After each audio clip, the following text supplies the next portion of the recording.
If you have your Bibles, go ahead and turn to Exodus chapter 1. Exodus chapter 1.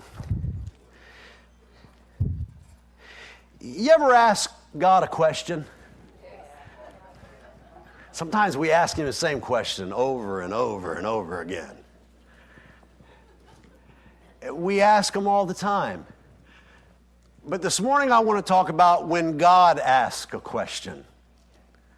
We're very familiar about when we ask Him a question.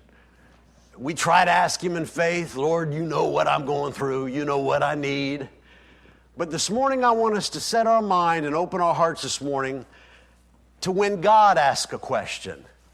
And all throughout Scripture, if you are sensitive to it, you'll see when He asks a question. Sometimes it's disguised through a statement, but He asks us questions. And in Exodus chapter 4, verse 1, He asked Moses a very, very simple question. Verse 1 and 2, and Moses answered and said, Behold, they will not believe me, nor hearken unto my voice, for they will say, The Lord has not appeared to you. And in verse 2, the Lord said unto him, What is that in your hand? Just a simple question. And to me, it appears like he didn't even hear Moses. He just said, What's in your hand? He didn't empathize with him. He didn't say, I know they're a messed up bunch, Moses, but I love them. He didn't do that. He just said, Moses, what is in your hand? I want you to know, and I want me to know this morning, that wherever you're at and whatever God has called you to, whether it's something that you would look at and get excited, or whether it's a challenge in your life, what God has put within you, not only His presence, not only His anointing, not only all of that, but the gifts and the talents that He has equipped you with is enough for you to go through whatever you're called to go through. He's given us His faith. That alone is just incredible. Not just faith, but His faith He's given to us. The same faith that raised Jesus from the dead. The same faith that allowed Peter to walk on the water. The same faith that did all of the great and mighty things that we see in the Word. That same faith is in you right now. It doesn't have to be felt for us to say it's there. We don't have to feel some type of an emotion to know it's there. It's just there. It's as real as the breath in your body today. And so this morning, I want us to understand that when God asks us a question, it's not for something that we cannot do, or He will not make a way for us to do it. Let's go real quick to 2 Kings chapter 2, verse 1, because this is kind of where we want to stay this morning. 2 Kings chapter 2, beginning at verse 1.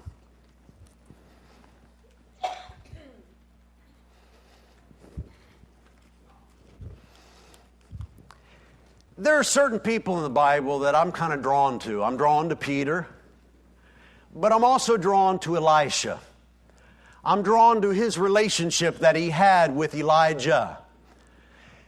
In 1 Kings, we're not going to look there, but he was given an assignment. His assignment was to be a prophet in the house of Elijah. He basically was an armor bearer sent to serve him. As a matter of fact, we see in 1 Kings where there were two people that God set over cities, and that if the enemy were to break through the first, the second was to take care of them. But if the second was overcome, then it was Elisha's job to make sure Elijah didn't get killed. If I was Elisha, I think I'd be praying, Lord, let those first two get them. Because there's a lot more of them than there is of me. It's just me and the man of God. But Elisha knew his assignment. He knew that he was called to serve Elijah. And it wasn't always glamorous. It wasn't always pretty. It was something that maybe was in the background. It was his job to do whatever Elijah asked of him to do. Now, we all want God to use us, don't we? We all want to look back and see people in our lives that God has used us to inspire, to minister to touch, to speak into their life, maybe share the gospel with them. Maybe you see God do something incredible in their lives. I mean, we all have things that in the end of our life, we want to look back and say, God, you did use me to influence and minister to people on your behalf. And so Elisha's job was to make sure the man of God was taken care of. Sometimes it meant just fetching him a glass of water. Sometimes it meant making sure his robe was on straight. But his job was to minister to him. He was the custodian of Elijah. Now, I'm saying this to say this morning, church. When we ask God to use us, I don't know about you, but when I ask God, I ask big. I don't ask Him for stuff that I can do myself. When I pray for God to use me to touch people, I don't pray for God to ask me to use me to touch 10 people. I ask God to touch millions of people. Because the gospel that we believe and the gospel that has changed our life is so precious that it's more beautiful than the cure for cancer, AIDS, or any other incurable disease. And that if you yourself knew the cure, you would do as much as you possibly could do to make sure that people receive that so they would be well, right? It's kind of a no-brainer. Well, when we understand what God has done for us, when we understand the beauty, even in our own lives, of what He has already done, I don't know about you, but sometimes I think back like David. David said, He brought me up out of a miry pit. He set me on a place that my feet are established. I wasn't a real winner when I got saved, but even if I was what I was then and who I am now, it's two different kingdoms, isn't it? I mean, on your worst day, you are so much better than you were on your best day back then. I mean, when you thought you were doing well and maybe you were prospering, on your worst day as a believer, you are so much farther ahead than you were than your best day back then. And so Elijah realized that he had a significant assignment. And there comes a time where he is asked a question. He knows his assignment. He knows his assignment is to stick with Elijah, to stay with him. You got to know your assignment, church. You have to know when God gives you a task or God gives you a calling or God gives you a responsibility, it has to stay fresh in your mind because it's easy to be distracted. And in 2 Kings, beginning at verse 1, chapter 2, it came to pass when the Lord would take up Elijah into heaven by a whirlwind, that Elijah went with Elisha from Gilgal. And Elijah said unto Elisha, tarry here, I pray thee. Now, where is the question here?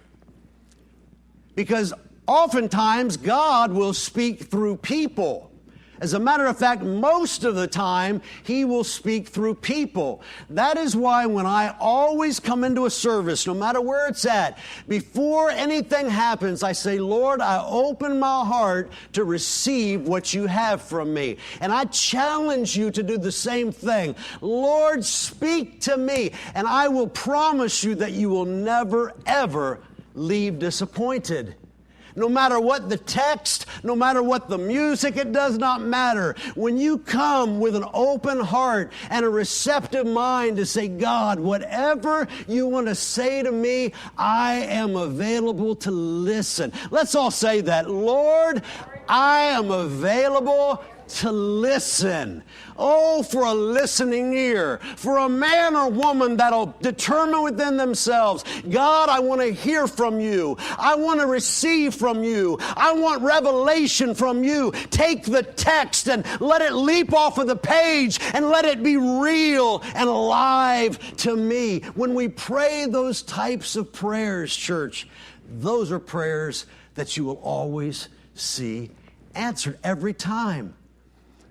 Every time. He's asked the question by Elijah, "Tarry here, I pray thee, for the Lord has sent me to Bethel." And Elisha's response, he said unto him, "As the Lord liveth, and as thy soul liveth, I will not leave you." Now, can I tell you something? He did not just make that decision at that very moment. He had thought this through. He had determined within himself, no matter what, I'm sticking with this man. No matter where he goes, I'm going to go. No matter what he asks of me, I am going to do my best to fulfill that request. He had made his mind up long before the question was asked. I will not leave you. As long as there's breath in your body, I'm going to be right here. If you get an attitude, I'm right here. If I don't like the situation, I'm still going to stay right where I'm at. He had a made-up mind. He had a made-up mind. He had a made-up mind. He had determined with himself long before this question was asked, I am going to fulfill my assignment. Sometimes assignments aren't fun, are they? You ask a mom who just has a baby, maybe the first little bit is fun because she's finally free at last, amen? But as time goes on, that beautiful cooing and that precious little smile, it develops into something that is very similar to work. And the assignment becomes challenging. We see that in marriages. It's in ministry. It's on the very best job. It's driving the very best automobile. It's living in the finest home. At some point, there's going to be a challenge. And we are all always challenged to cut and run.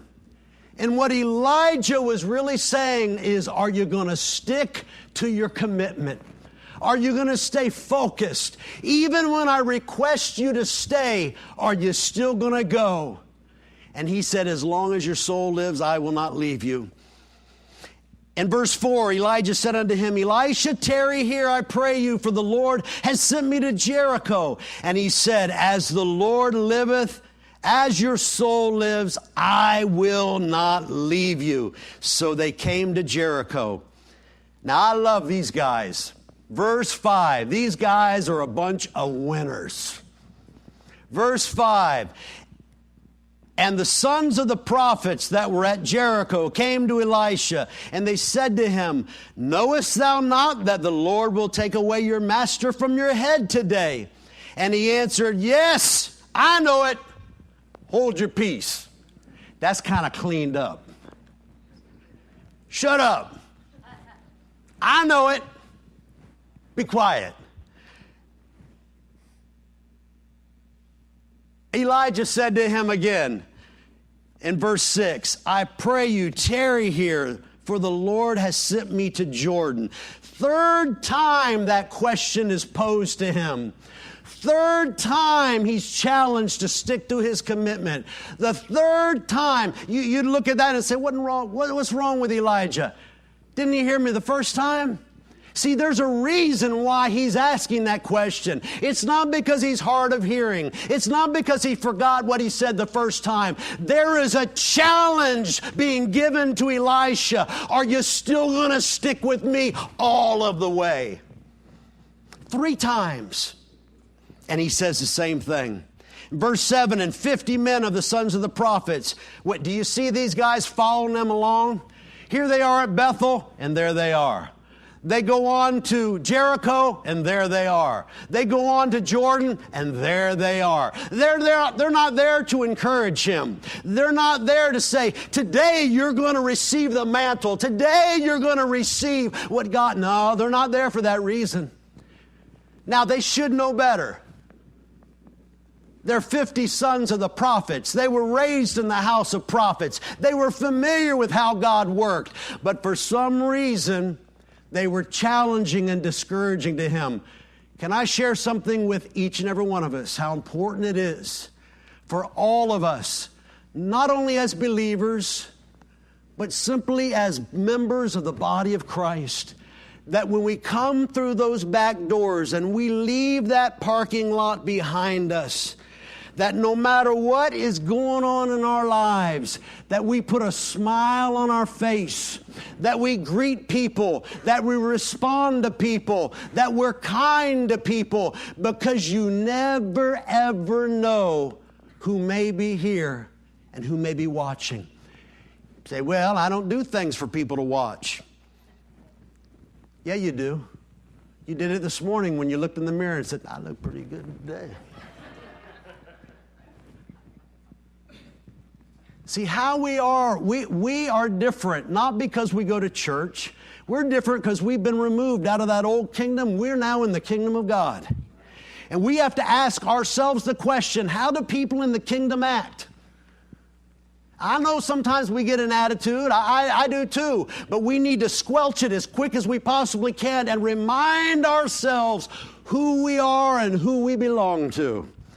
We are ambassadors. We're representatives. Listen, when I go out of the house, I represent my wife. And when she goes out of the house, she represents me.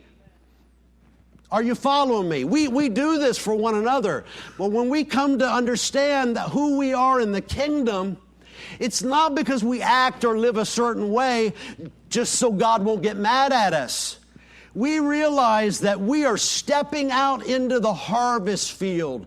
Let me throw something your way that it may or may not have anything to do with this today.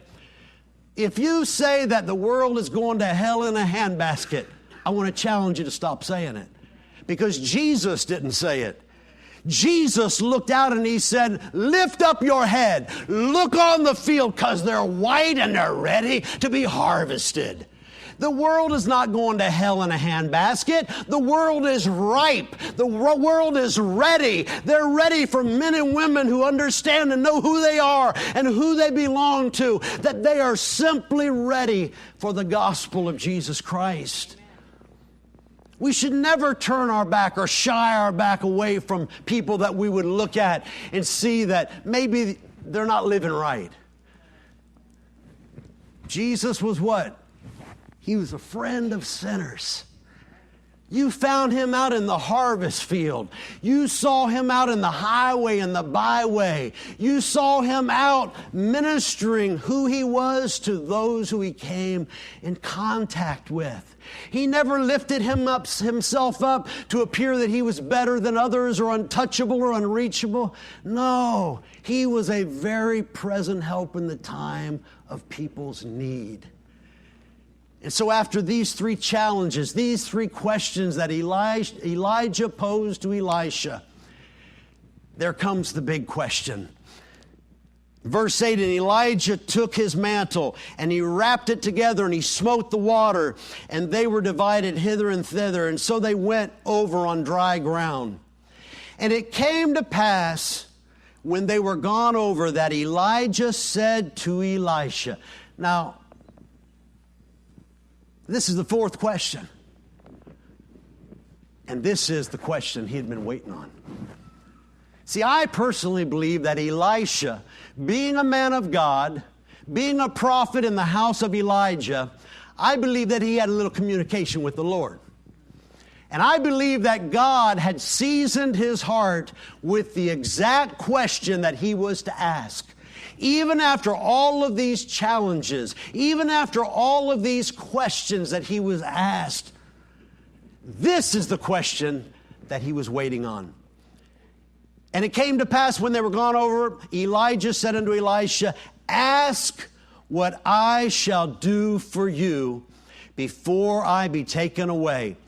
And Elisha said, I pray thee, let a double portion of your spirit fall upon me. Why am I talking about these questions?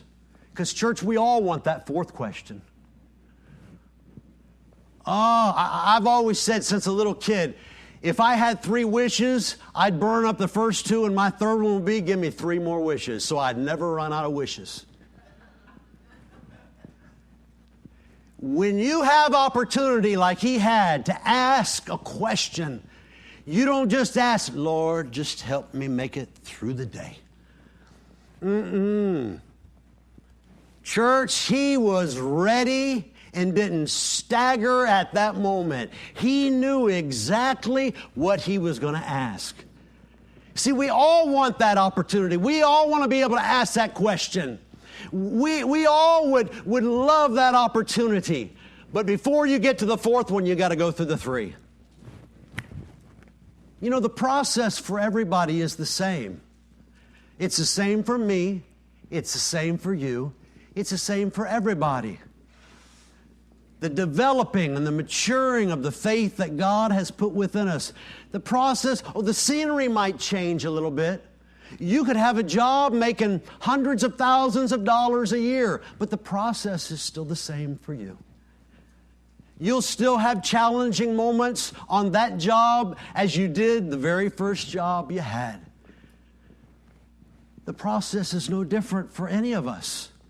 There's a refining in our life. There's a dying in our life.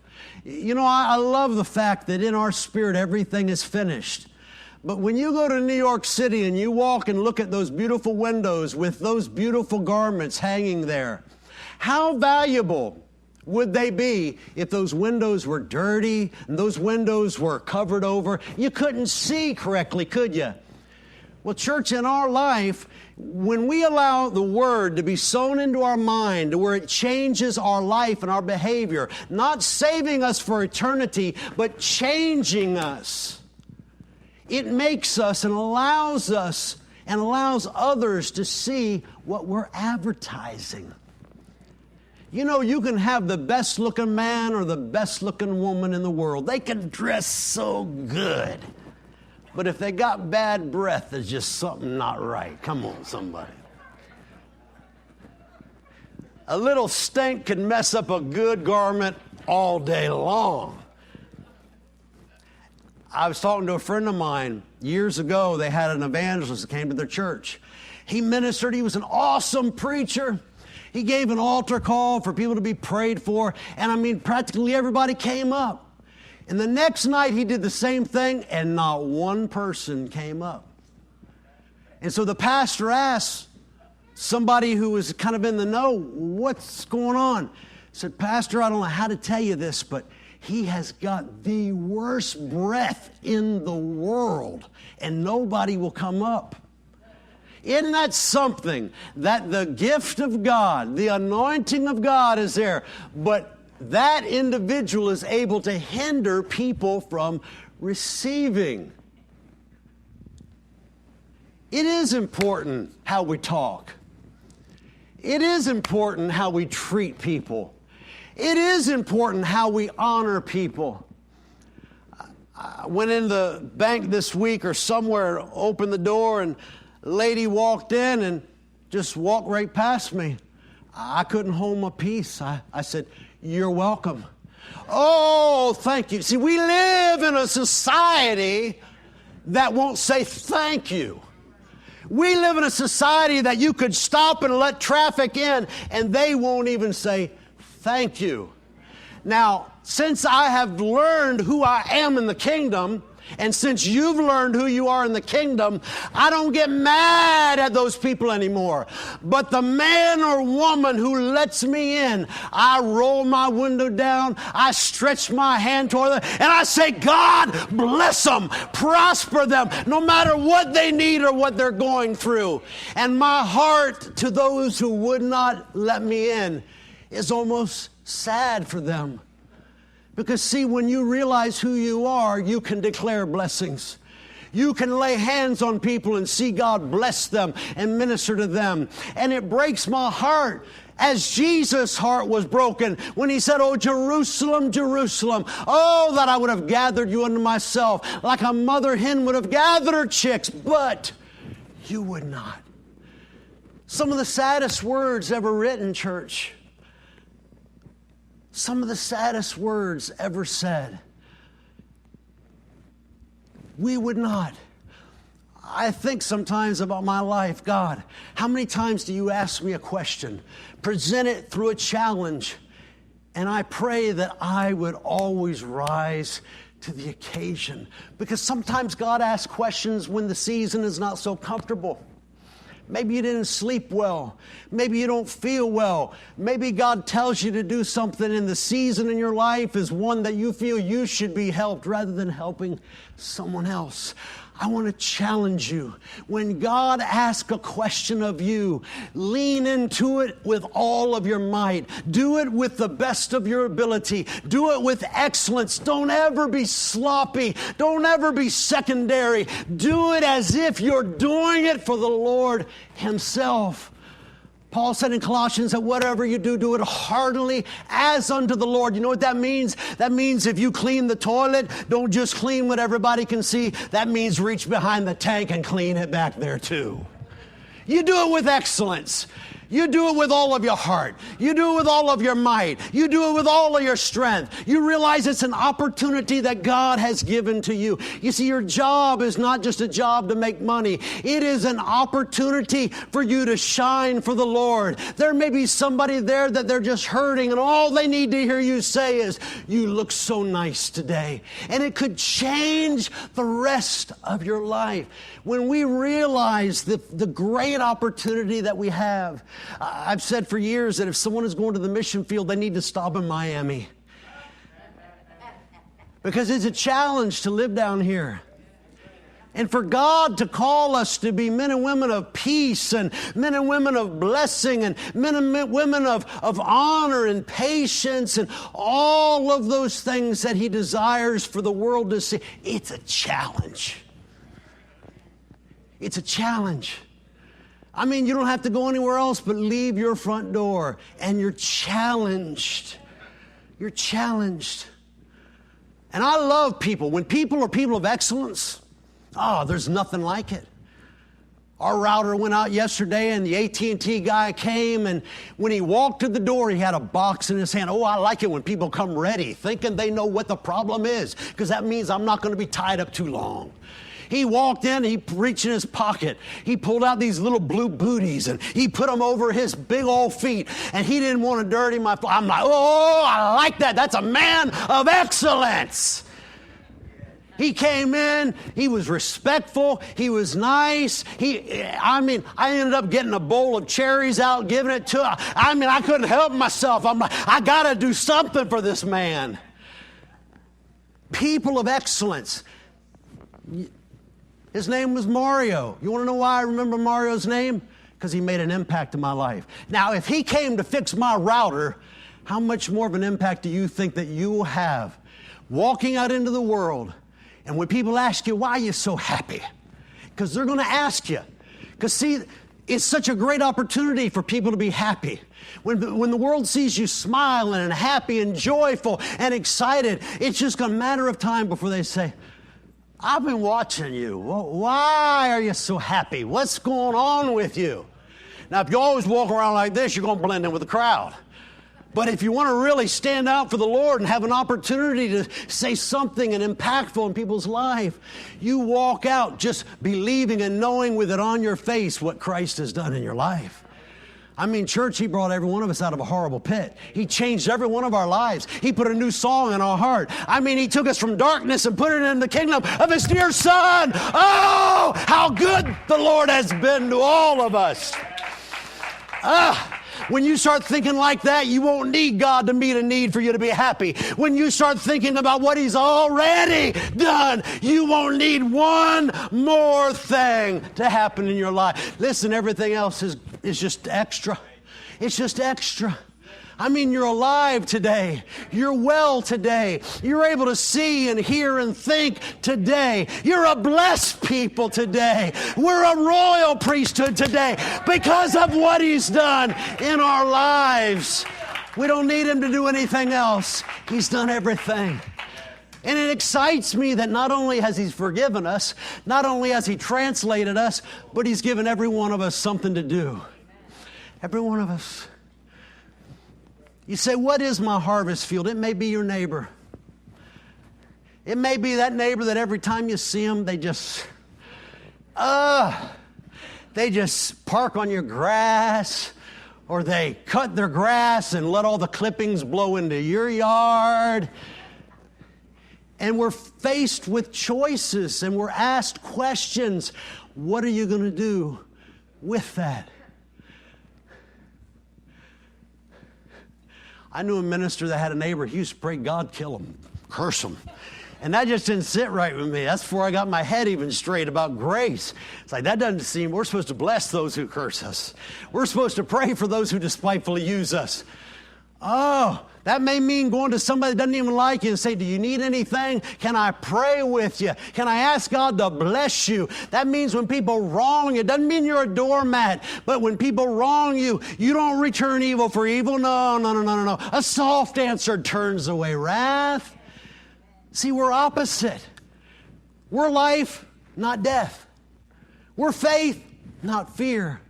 And we're asked questions. We're asked questions in our marriage. How many people are married today and you've ever thought about just cutting and running? Anybody? Adis and I have. We all have. You know, back when I was in the denomination, they had a big meeting with all the ministers. And the top guy got up and he said something I'll never forget. He said, if you've ever thought about quitting or giving up, I want you to take your license and turn them in right now. You know what I knew at that moment? I'm looking at a liar.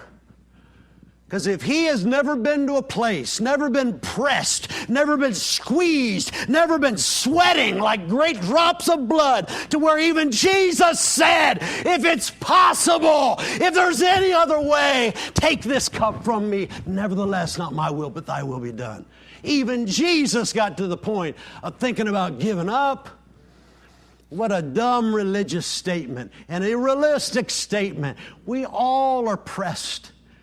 And then we're asked the question, are you going to give up or are you going to continue on? I remember years ago, and I think I've shared this before, I thought about quitting the ministry. And I was going to become a cop. I was 30 years old. I just barely sneaked under the age. And I was laying on my son's bed one night. And when we built our house, I took a matchbook and wrote, as for me and my house, we will serve the Lord. And I pushed it down into the corner of that foundation underneath his bed. Thank you. And I was laying on that bed, and I felt the Lord say, Bob, if you make this decision, one day you're going to regret it. And I don't want to live in regrets. I don't want to live in I wish I could have, should have, would have. And so thank God I didn't. Thank God I didn't. But we've all been there before. He asked Elisha the question, what would you have me to do? And he asked, and most of us know the story. He said, if you see me when I'm caught away, and if you see that moment, you will receive what you've asked for. Still another question. Are you going to stay committed? Are you going to stay in there? And we know what happened. He watched as the man of God was caught away. His mantle fell. He took that mantle. Now look at this, and I'm going to close with this. Look at how beautiful. This is the way God does things. You see, the sons of the prophets said, what you going to do when the prophet's gone? What you going to do when the Lord takes him away? And he told them to be quiet because he knew. He knew what he was going to ask. He knew the request he was going to make. The very last thing that Elijah did is when they came to the Jordan, he smote the waters and they parted. Right? God takes away Elijah. The very first thing that Elisha did is he grabbed that mantle, he smote the water, and he said, where is the Lord God of Elijah? And the waters parted. Seamless. Seamless. Seamless. Seamless. We get caught up in the what ifs. What's going to happen when? What am I going to do if this happens?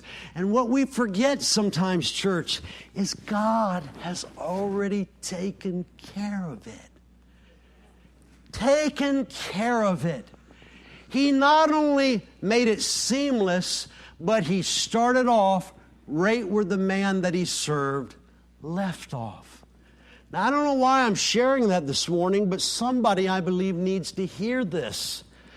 What am I going to do when my mama dies? What am I going to do when my daddy dies? What am I going to do when my grandma and my grandpa dies? What am I going to do? There's only one thing to do. I'm going to trust the Lord. I'm going to do the same thing I've always done. Because see, if we're not careful, fear will grip us. Maybe there are people that you wonder, what am I going to do when I can't work anymore? What am I going to do when I get to retirement because I don't have a retirement package? What am I going to do? You're going to trust the Lord just like you're doing right now. Nothing's going to change when it comes to that. Nothing is going to change. Listen, those of us that are married for a long time, and when we think we're married for a long time, we meet people that have been married 50, 60 years, so we're just beginning. What are we going to do? Every one of us has stopped, and we've realized, like Pastor Wayne has said, one day, if you live long enough, you're going to have to say goodbye to one of them. Now, I know we all say, we're going to go the same time. Well, I'm not sure how you're planning on pulling that off, and I hope the Lord answers your prayer, and I hope you don't do murder-suicide.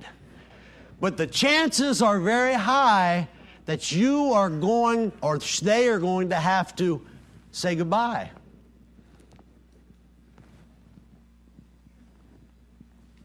Am I right? What do you do? You find women like Sister Gilbert and you find out, how did you do it? You find men like Pastor Wayne. Pastor Wayne, help me. How do I do it? How do I do it? You begin to draw from men. You look at a woman like Joyce. How do I do it? You see, the importance of the body is this, church. What you need is in the house. You don't need to go outside. It's in the house. You want to know how to be successful in business? There are men and women here that would be more than happy to sit down and talk to you. One of the first things they're probably going to tell you is, are you paying your tithe? Oh, I lost some people there, but it's just the truth.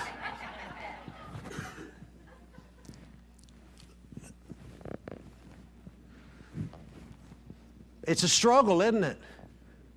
You know, people say, I don't know where my money goes. Adis and I know where every penny goes. We keep a watch on it. We get alerts on it. We know where every penny goes. And we know when somebody's messing with our money, scamming us.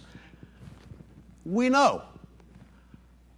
But you open yourself up. You humble yourself. It's humbling to say, I don't know how to do this or I don't know how to do that. It's humbling. But you ask questions.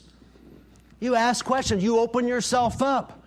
What do I do? How? Just tell me your story. How did you make it? How did you press on? How can I see you now and I know what you've gone through? How?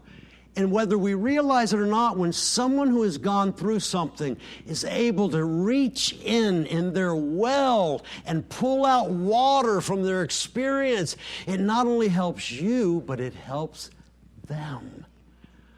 Paul said in 2 Corinthians, the grace that you've received, use that grace to minister to others. Oh, the worst thing to do is to not open up and talk about somebody. The worst thing to do is not to reach out to others. We have to minister from the places that we've been ministered to. Your story, your experiences.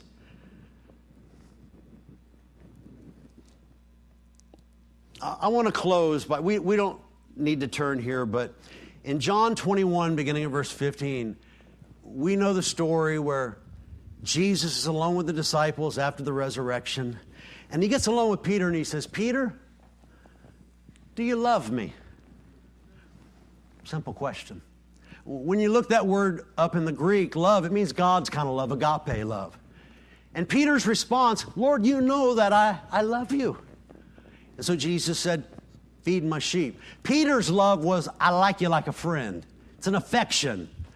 A little bit more time goes by, and Jesus says, Peter, do you love me? Do you agape me? Do you love me the God kind of love way?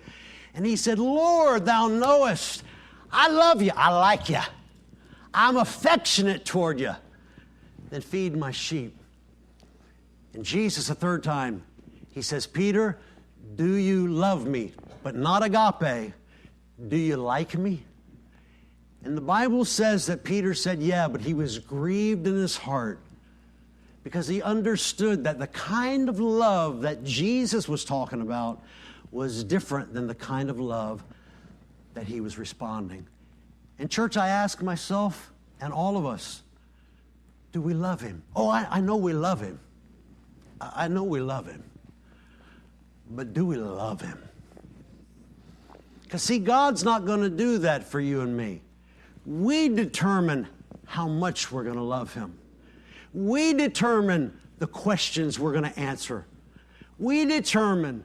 The funny thing about the Lord is when he asks a question, he'll just keep asking the same question. He'll keep touching our heart for the very same question. Tenderly, gently, with love. But do you love me? Do you love me like I love you? Because see, it's not to put us in a hard place. It's to bring us into that type of relationship that not only does he love us, but, oh, I love him. It's a love that takes us past the fear of what people will think. It's a love that takes us past the places that we won't humble ourselves and say, I don't know what to do. It's a broken love that says, Lord, not my will, but your will be done. Whatever you want, God, whatever your will, whatever your path, however you want my life to be, God, I just want to love you like you love me. Love. Love. You know, the love that you have for your children, you wouldn't think one moment to give up something for them. You wouldn't think or have to pray about, should I give up a kidney? You would say, what time and where should I be? Wouldn't even give it a thought. So I know we are able to love that way. Fear, church, fear sometimes of what God calls us to do. We get afraid because he doesn't always spell it out. He doesn't always explain every little thing. He just tells you to go, and then he'll make your way for you as you go. He doesn't always give us a clear maps kind of a thing that we can scroll ahead to see what the traffic's going to be like down the road. He just says, go. He just says, go. Jesus' mother said the most profound words. Whatever he says, just do it. Some of the most profound, powerful words in the Bible. Whatever he tells you to do, do it. You want to know how to have a successful life? You want to know how to have a prosperous life? You want to know how God can use your life however he chooses? Whatever you tell me to do, Lord, that's what I'm going to do. That means that we don't stop and think about whether the person that he's telling us to do whatever for deserve. No. The Lord has told me to do it, so I'm just going to do it. I don't have time to explain it. I don't have time to break it down for you. I don't have time to tell you why. I just am going to do what he tells me to do. That's it. You know, every one of us have gifts and talents in here. But sometimes we can be afraid of those gifts and talents. Sometimes we can shy away from those gifts and talents. But I want to challenge you. If he has put that gift and that talent in you, he has put it there for a purpose and a reason. Not for you to be embarrassed or afraid, but he will, with that gift, give confidence and boldness to stand in that gift. It's your gift. It's precious. The Lord himself selected it before you ever were brought into this world, and he equipped you. He knit you together in your mother's womb, and he placed those gifts and talents within you. The fact that he has done it makes it precious. Peter, do you love me? Lord, you know I love you. I want us to pray. Father, I am so thankful today that you love us. I'm so thankful that maybe this morning you're asking some questions, not to hurt us, but maybe we need a little nudging. Maybe we need a little encouragement. Because, Lord, in and of ourselves, we can do nothing. That's what you said. So if you said it, I think it'd be safe for us to say it. Without you, we can do nothing. But with you, we can do all things. With you, there's no mountain too high. There's no valley too low. There's no wall too difficult or challenging. If you have bid us to come and go and do something for you, you will. And the fact is, you've already made a way. I pray that you would remind us of who we are, Lord. We are your sons. We're your daughters. We are kings and priests. But we're called to serve. We're not called to be puffed up and prideful and egotistical. We're called to be humble. We're called to serve our assignment. We're called to look at it and view it as something that is so precious and valuable that we would live it and drive it better than the best car or the most fragile Fabergé eggs or the most beautiful diamond. Whatever it is, it has to have that type of worth and value to us. And as we look in the mirror, we need to hold our head up. We are your sons and we are your daughters. There is no place for us holding our head down. Help us to hold our head up. Help us to remind ourselves who we belong to. We are your children. You don't identify with us by the externals. You identify with us by who you have made us to be in Christ Jesus. We are yours. We are valuable. And God, when we're called to confront, help us to do it with kindness and brokenness. But help us to have the boldness to confront. Help us to have the boldness to stand up and declare who we are. We thank you for it today. God, I just pray for those that maybe you've asked some questions. Maybe you've put your finger on some areas. Maybe you've told them to try one more time. Maybe there's a challenge concerning relationships. But one more time, give them the grace and the strength. Maybe they've tried something and people laughed or made fun of, or they got embarrassed. But I pray that something would rise up within them, that they'd have to try it at least one more time. I thank you for it, Lord, today, and we bless you for your